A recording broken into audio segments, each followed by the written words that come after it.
Good morning, everyone. It's another Friday here with Unlock Your Way with STK. And I am so excited for today's conversation with one of my very, very early LinkedIn connections, Kon Apostolopoulos. I did it. I did it. I You did the did it. last name. Welcome, Kon. It's good to be with you, Suzanne. How are you? Oh, so good. So good. Really, just excited about your new book and Uh, where our conversation is going to go today. I'm excited. It's been way overdue, my dear friend. I've been Yeah. watching you grow and scale and help so Oh, many wonderful people, and I thought thank it's you. time for us to reconnect. Thank you. Thank you. Well, Khan is a best-selling author, speaker, coach, and over 12 years of facilitating for companies. So, this conversation is going to go in a really fun place.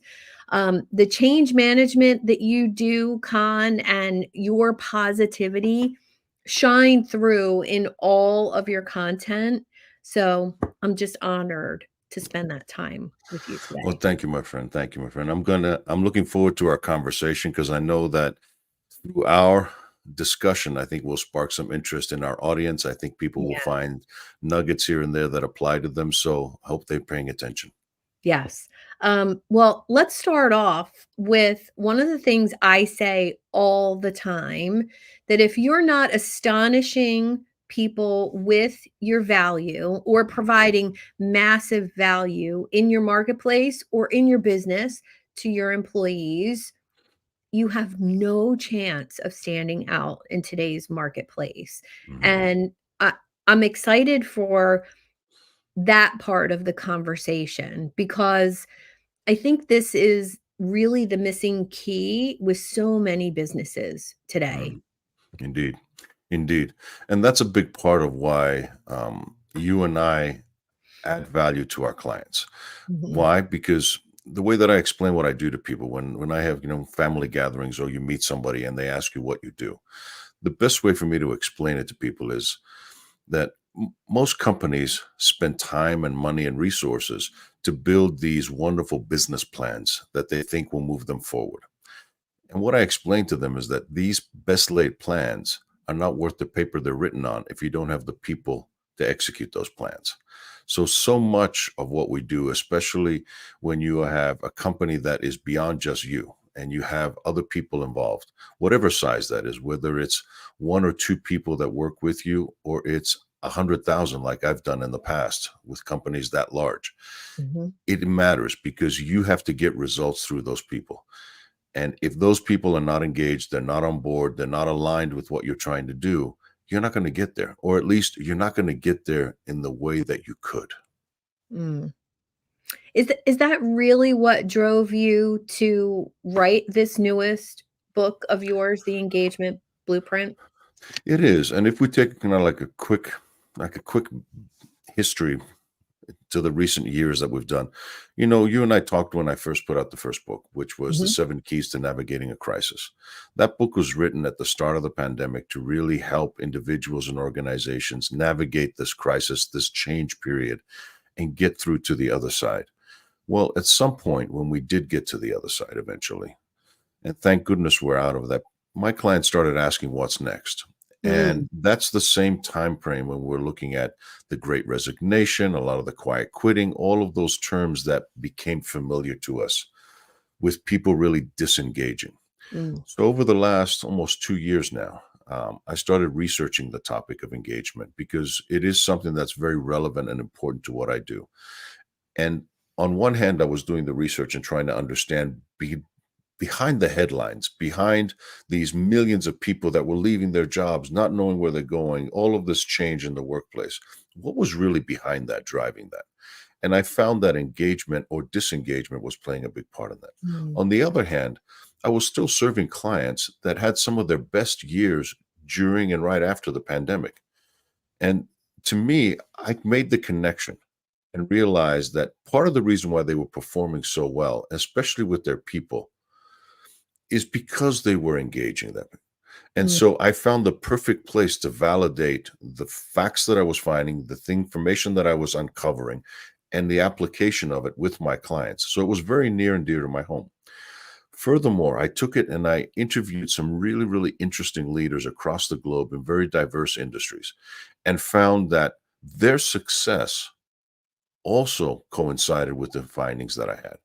Their great work that they had with their people over many, many years was pointing to the same evidence that I found, that there are four drivers of engagement. And if we get those right, it's really going to make a difference. People are really going to give us their best. They're going to be committed and performance is going to go up.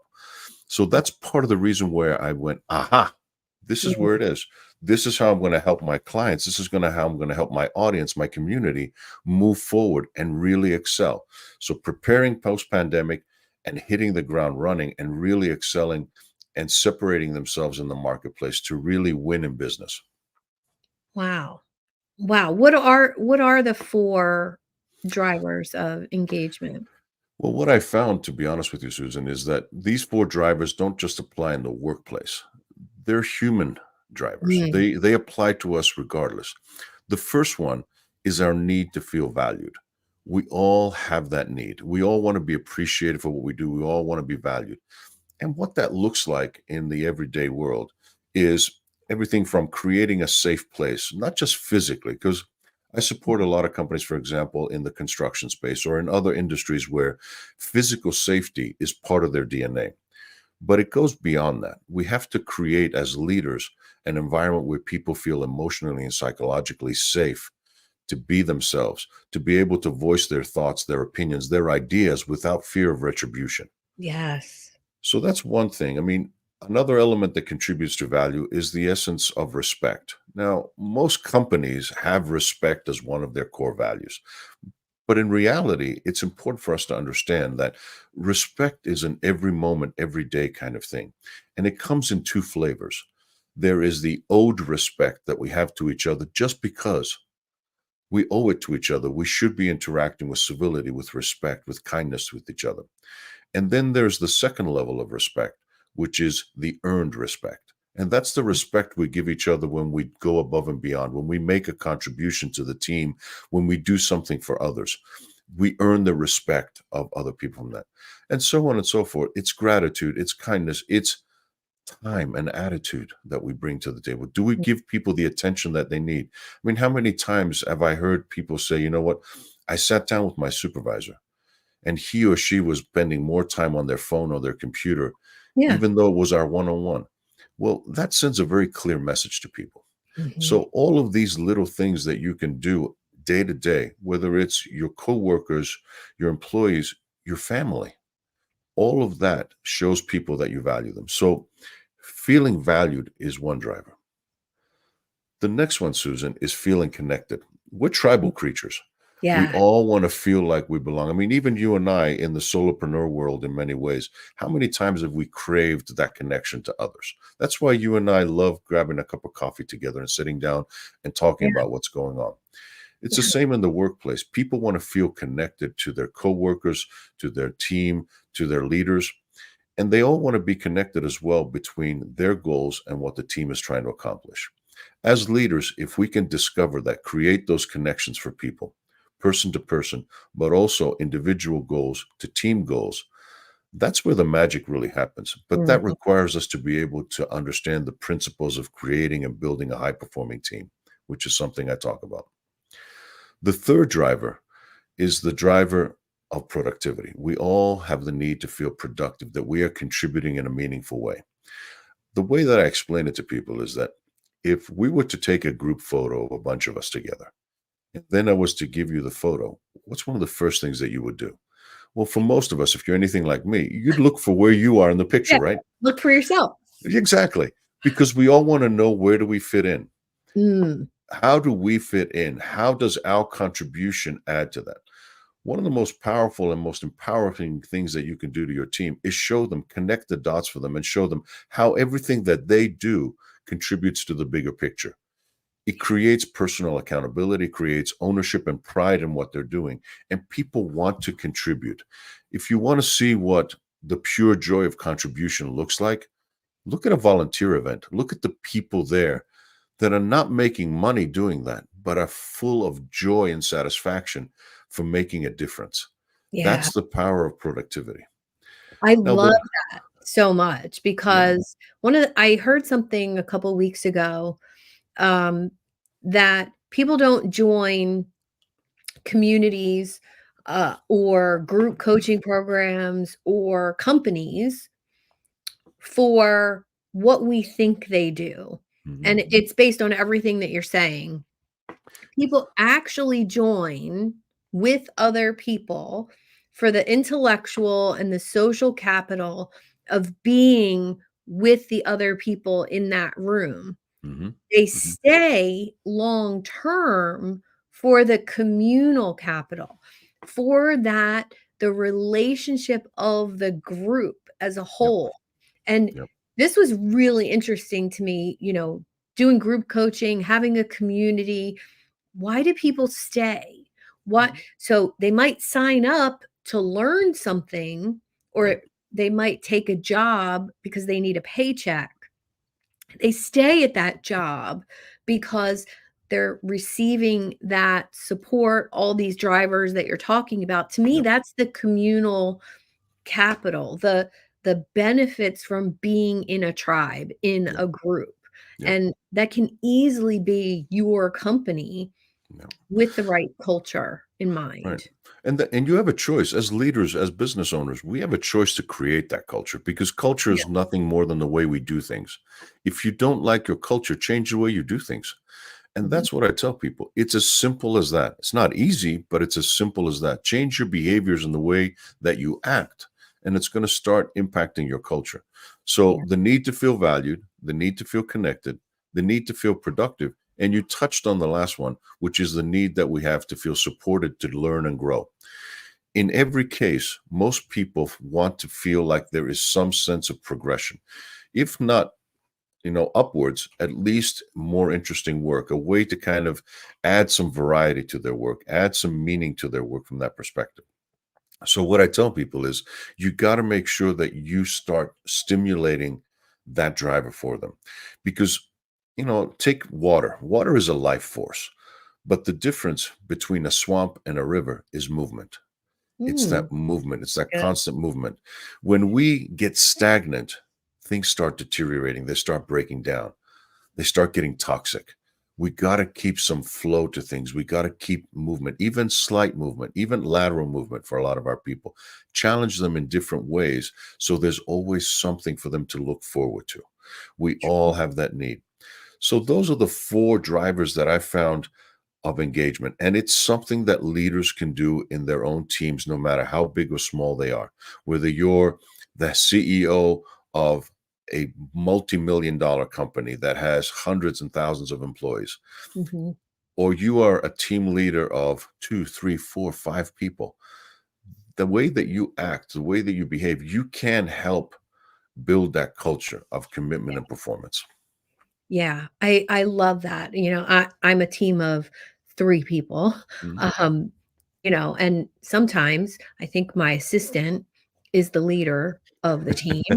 Um, I met with him this morning at 8 o'clock, which is 8 o'clock at night for him, Right. and he gave me a to-do list today, and Yeah. I was like, oh, this is somebody who feels autonomous. He Uh, feels that he's Safe, safe. He feels like he can contribute to empowered. my Yeah. business. Mhm. And, I've referred him to other people Right. because of that. Because, as a solopreneur, I need someone who doesn't require me holding their hand. Right. And I'm not good at that. I'm not Right. good at saying, do this list of things for me. Right. But that's So but that's the good. big thing because you've created an environment where he feels ownership. He feels like he Right. contributes. He's part of the team. Yeah. Your success is his success. Yes. And that makes him offer that discretionary effort that we all have. Most of the time, one of the biggest fears that business owners and business leaders that I talk to have is that people don't care as much about their business as they do, that they are giving, contributing, they're trying to make a difference for their people, but they don't feel that they're getting that return on that investment. I mean, for any business owner, the labor line, what you spend on people is probably one of the biggest cost Yeah. items on your P&L. So Mhm. you expect that what you're getting in return has value. Well, it can, because part of what I teach my clients to do is make sure that every dollar that you spend is a dollar well spent. When you align things, when you make things work, when you apply the performance framework that I've brought to them over the years that I've been fine-tuning this, it makes a difference for them, because Mm, that way everything is lined up and they get the most out of their workforce. The way I explain it is we transform our workplace so we can win in the marketplace. mm. Well, that's truly the definition of human potential, Mhm. right? To know, you know, that most people want to be better, do better. They want to grow. It's Yeah. just part of our, DNA as humans. We want that for ourselves. And when we don't get that, I think it was Abraham Maslow who talked about the gap between who you're capable of being and where you're actually being.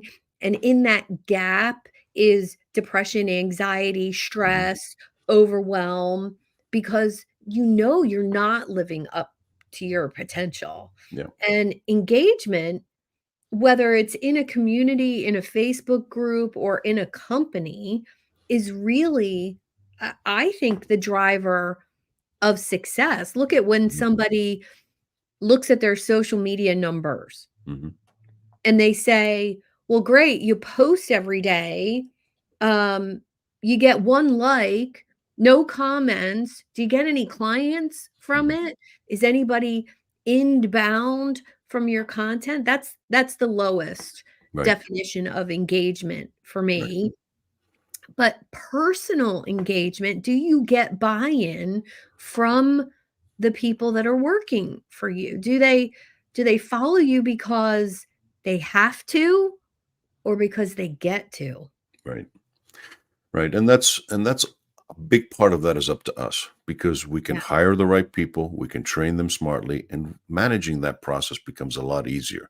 Mm, And so we have the ability, again, as leaders, as business owners, to be able to influence that in such a strong way.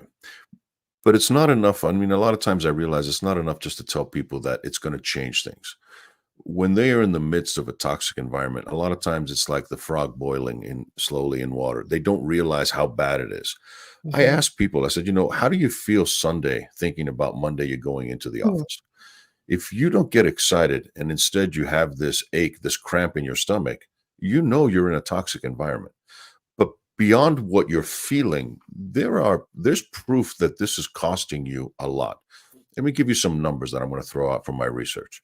Last year, lack of productivity due to disengagement cost American companies $350 billion.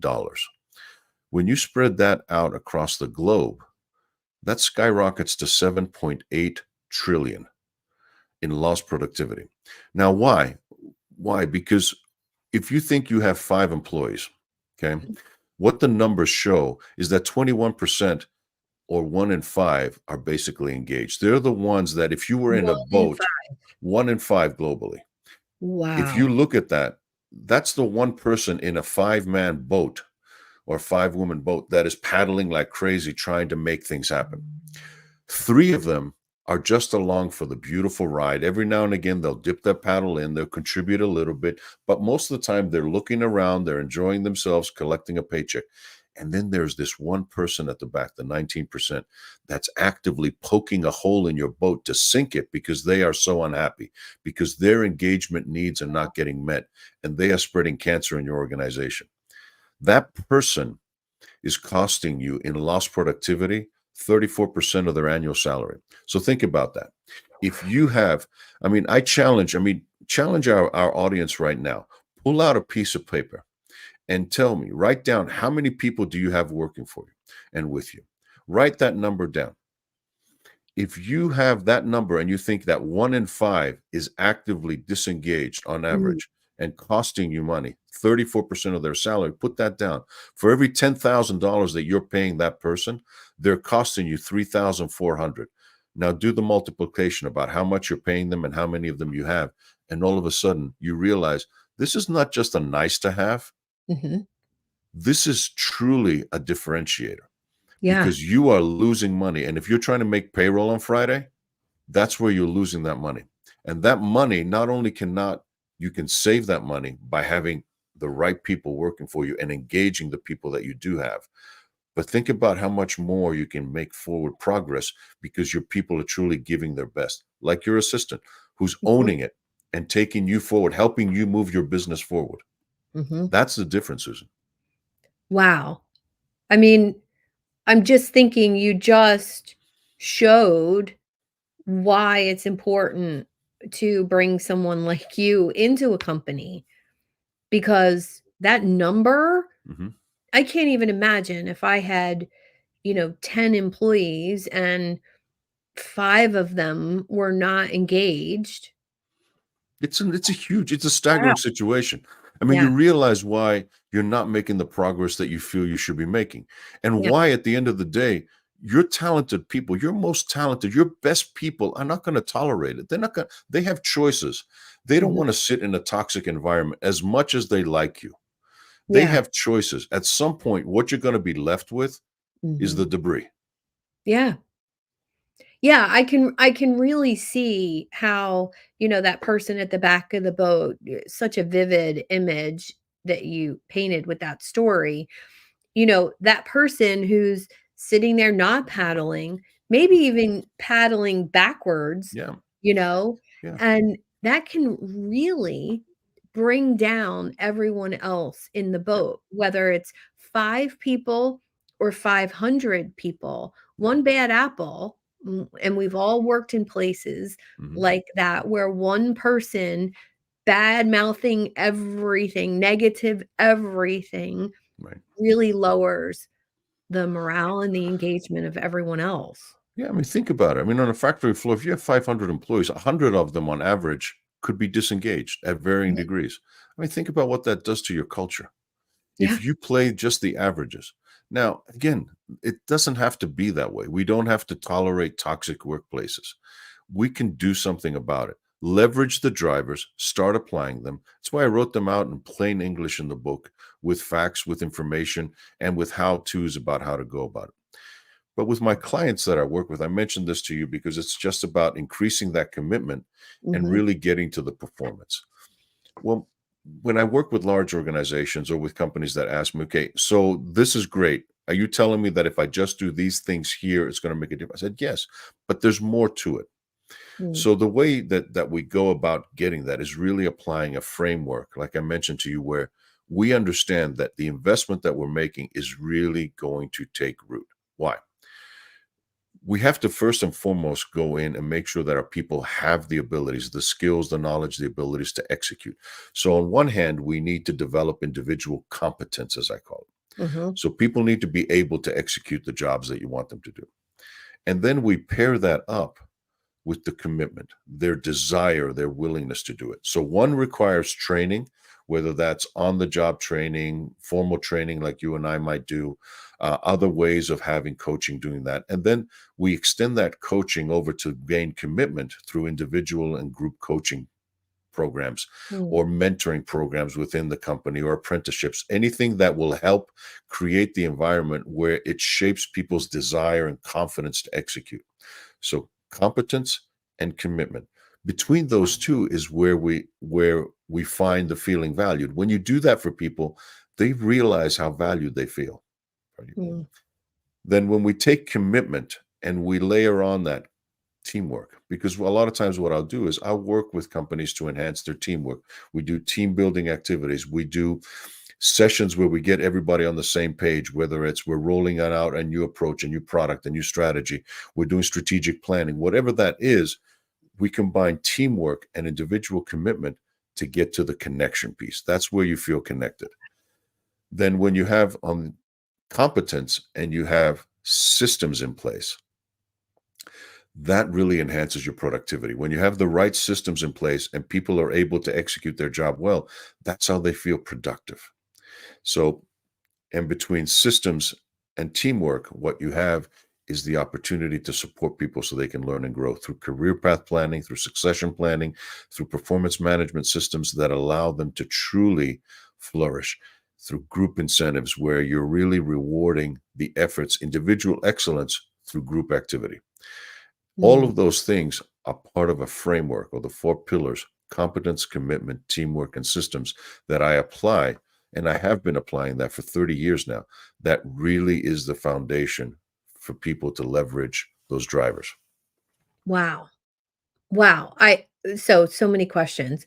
Um, my first question, recently I worked with a large company who, you know, remote workforce. Mhm. Um, Most of their employees are joining meetings via Zoom.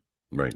And one thing I noticed, in my, I guess, discovery phase of this client was that no one was on camera.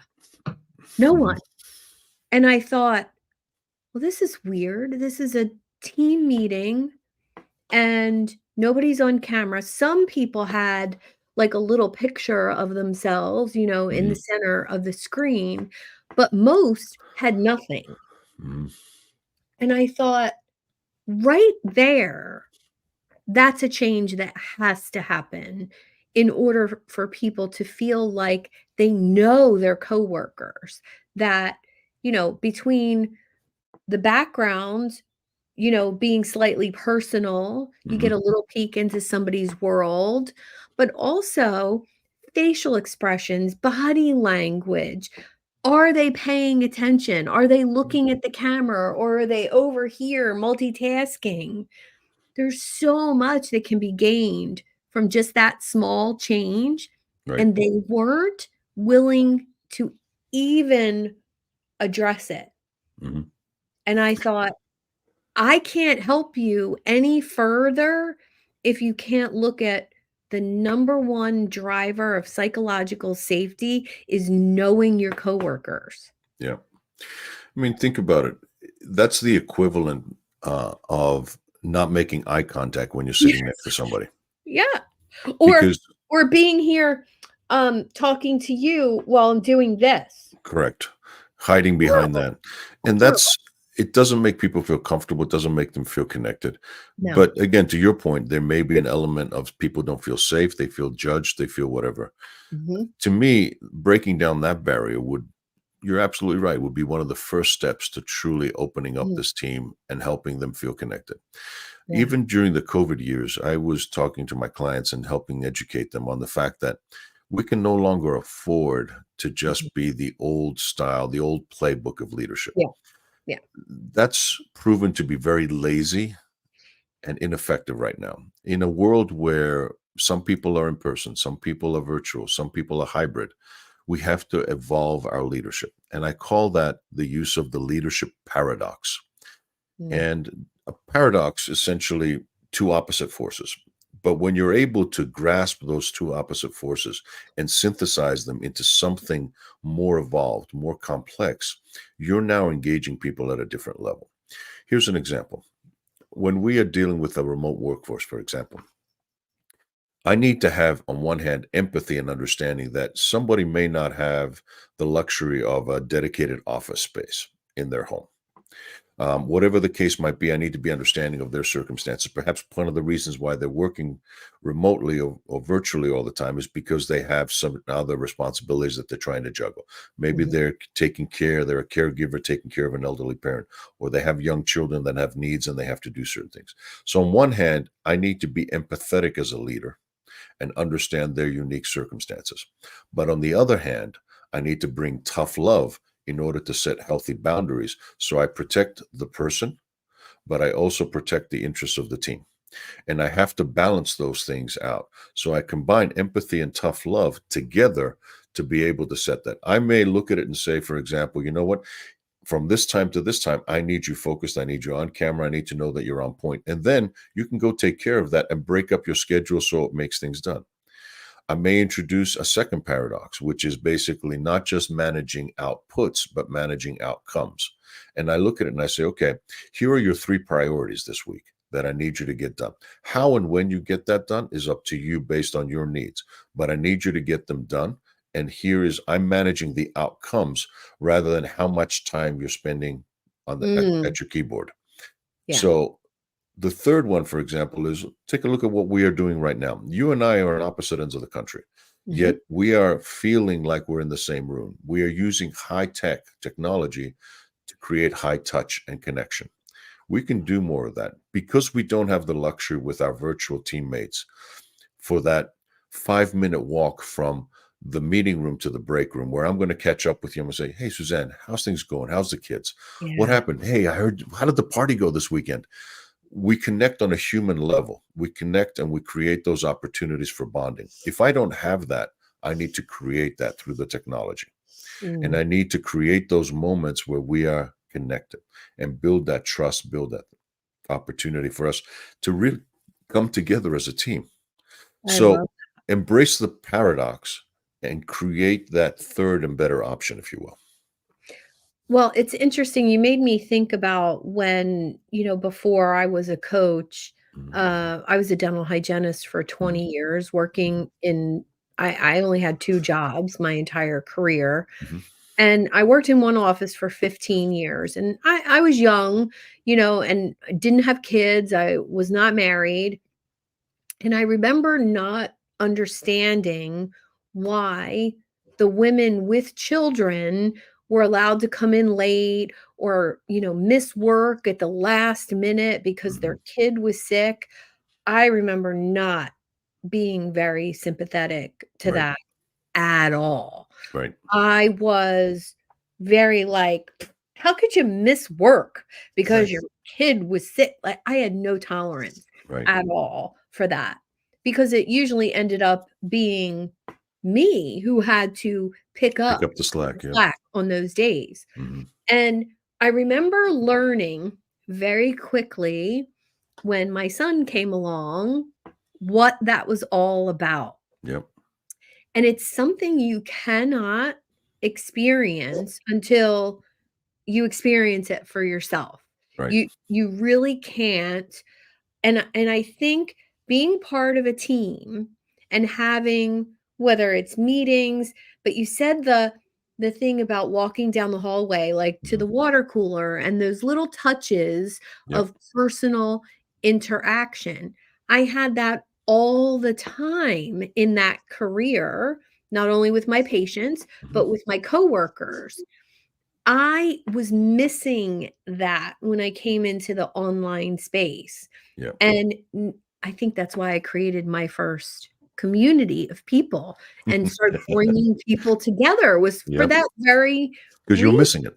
Yep. Yes, yes, Yep. and I think we forget Mm. how important that actually is Right. today, to have those not only connections, but those relationships Mhm. and one-on-one engagement can really foster it can multiply past, look what we're doing today. Right. You and I are having a conversation, Mhm. it's going out to my followers, it will go out to your followers, maybe some of your people are listening, some of my people are listening, Yep. and it's building relationship at scale, but literally it's just you and I here together. Right. And I think it's really powerful when you think about it that way.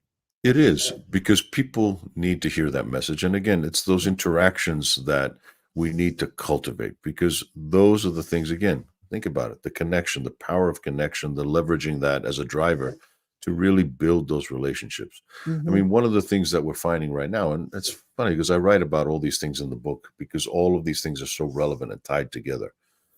When you have a workforce that's working in this hybrid environment, it's not just the people that in the office, for example, that are jealous, if you will, of the people that have the luxury of working at home or privileged or have that opportunity. There are people that are working at home that look at it and say, okay, I'm far removed from the seats of power. my peers are getting all of these plum assignments and they're getting Mm, all of these opportunities that I'm not getting because I'm not there. So there are benefits and drawbacks. I mean, all of these things weigh into your choices and your decisions, but you have choices to make, and you can decide what's the right environment for you and how to best support that.